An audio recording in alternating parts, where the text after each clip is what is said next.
I'm so excited for this video. I promise you, today you're gonna learn new ways to leverage AI in your design workflow, tips and tricks that you won't find anywhere else. This is a completely new workflow that I came up with in my professional UI/UX projects. By embracing AI, I'm able to change the traditional workflow while maintaining full creative control over the UI.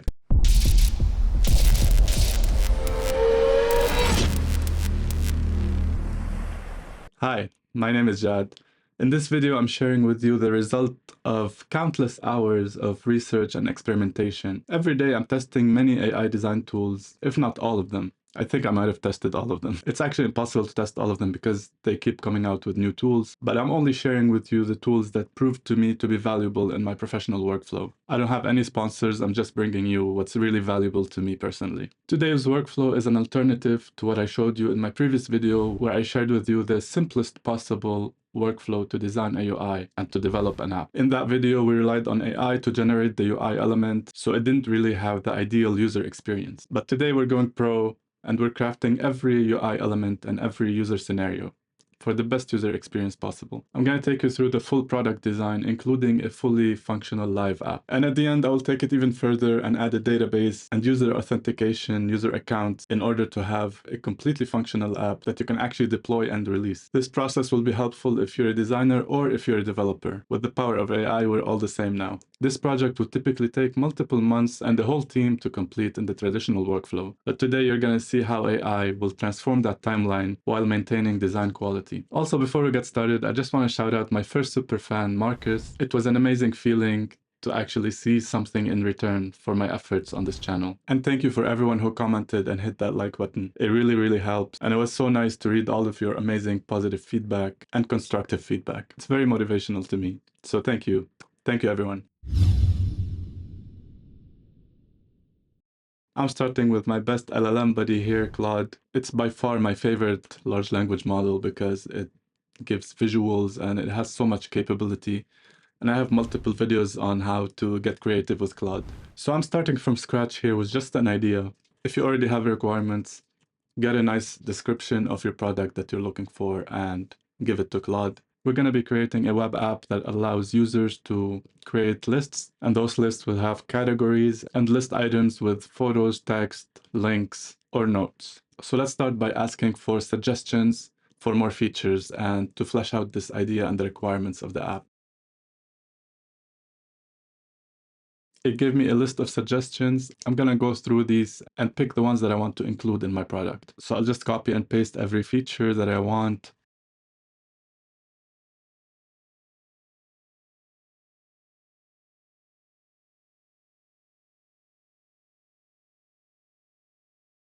And I'll also tell it to include all of the categories that it suggested. And here's the first awesome tip for you.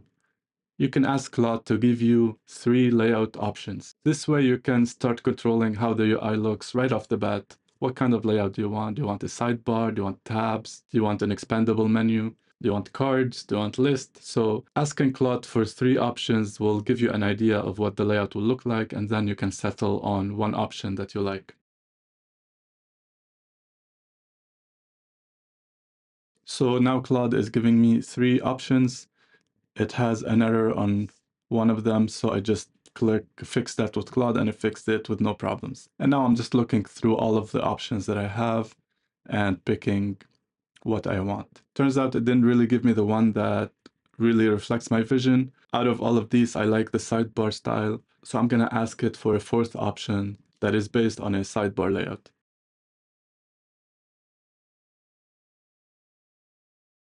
And now it gave me a really good layout that I like. Now, based on this layout, I want to ask for more things that I want to see inside of the layout, like list item previews inside of each card. And I also want to see a compact view because I want the user to be able to see the maximum amount of lists in the screen. And this results in a better user experience. Basically, small changes that will improve the user experience based on your experience and your inspiration from other apps or your logic.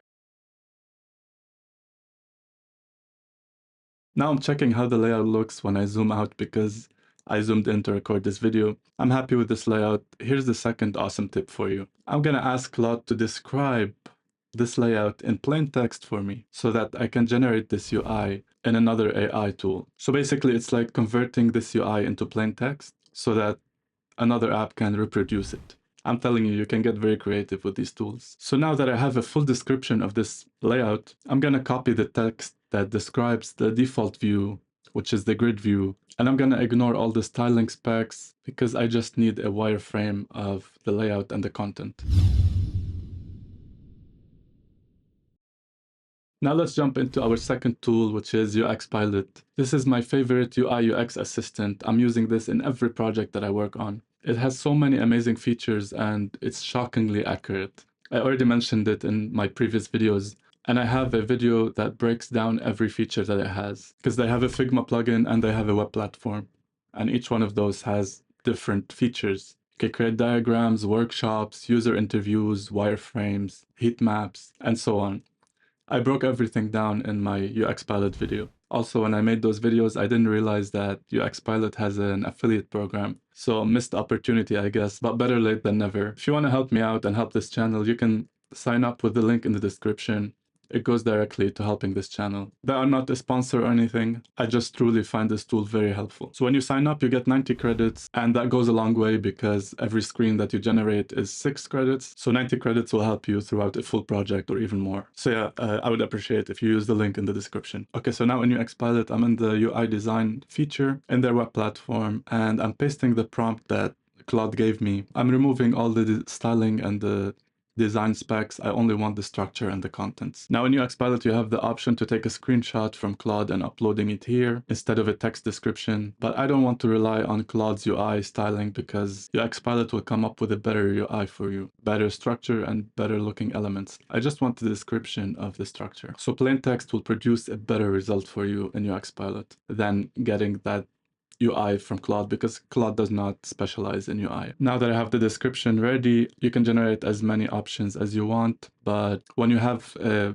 very detailed prompt, you only need to generate one screen because UX Pilot is very accurate and it will follow that prompt so perfectly. Here for the first try, I generated two just to see if it gives me something different, but it actually didn't. And there you go, that's the power of UX Pilot. It adheres to the prompt so accurately. Now I have a nice looking wireframe for this product that is much better than what Claude gave me. Now you can import this to Figma if you want to do any manual edits, and it gives you a very good layout structure for Figma with all of the proper layout settings. And also having it in Figma will help you keep your project organized. All you have to do is install the UX Palette plugin in Figma, and then you can see in the favorites tab here your selected screens that you have selected in their web platform. Now back to Claude, we're going to generate a wireframe for the compact view. So we'll copy the compact view description that Claude gave me, and we'll create a second screen in UX Pilot. So I'll manually adjust little details of the prompt, and no need to worry about colors or styling at this point. There we go.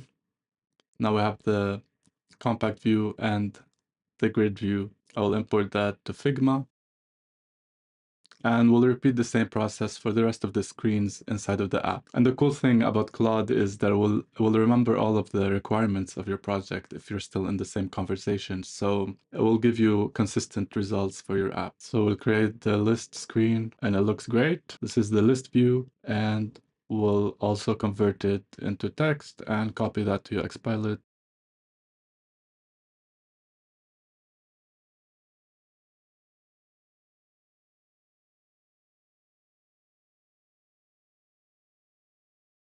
Remove all the styling.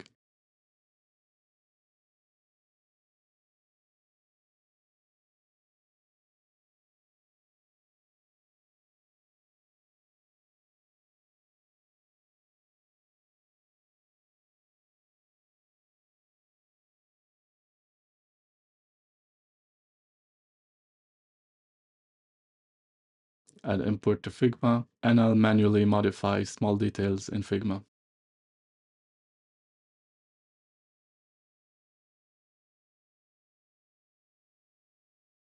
Now for the settings screen, Claude gave me in-depth settings based on my app. Really cool.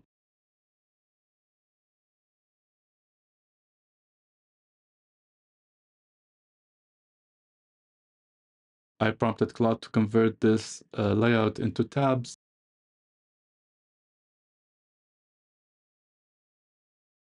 And it gave me this interactive layout that you can actually interact with inside of Claude. I'm converting that into text again, so I have a description for every tab here.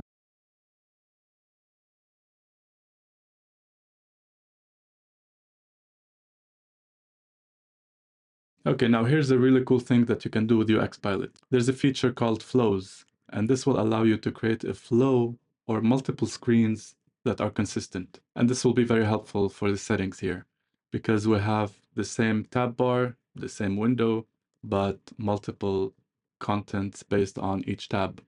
So we want to stay consistent with changing the content of each tab. So in this case, we have 5 tabs. So I'm going to create a flow with 5 screens, and I'll include the content for each tab in every screen. So I'm creating 5 different pages to complete the whole flow and a description of the common elements at the top as well.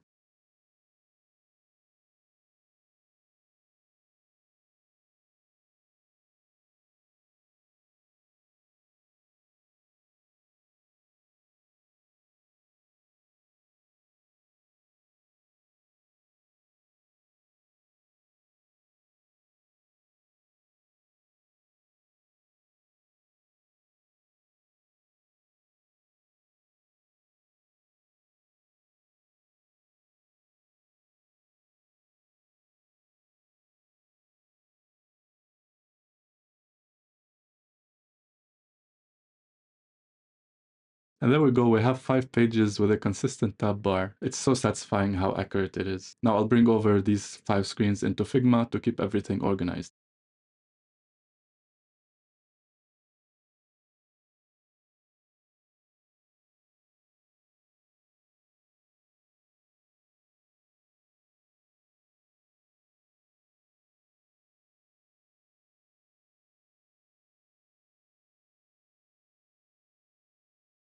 I'm going to rename every screen. You can use the slash here in the name so that Figma creates a separate folder inside of your main project folder. And it will look like this. Everything will stay organized. Now at this point, you have a full wireframe for the main screens. You can add as many screens as you want. But for this video, I'm not going to include all of the scenarios and login pages and user feedback messages and stuff like that. I'll just work with the main pages to keep this video short. And now let's create a functional prototype in Bolt, my favorite AI coding tool because it's the easiest to use. Let's start step by step with the requirements. I copied my initial prompt that I gave Claude. I also attached the main screen of my wireframe. Now we have the initial structure of the app. So just prompt in natural language and tell it what you want to modify. It gave me 2 buttons at the top, so I'm gonna say, so I want to remove the second button that it has here. And I'm just gonna compare this with my wireframe to make sure that nothing is missing.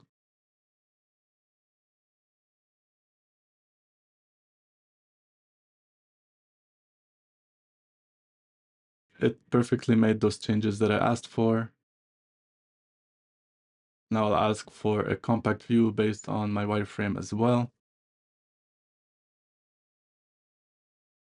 And there we go, very accurate. I'll compare this with my wireframe. Now I want to add the new list page, which is a form. I want it as a pop-up panel that pops up when you click on add new list.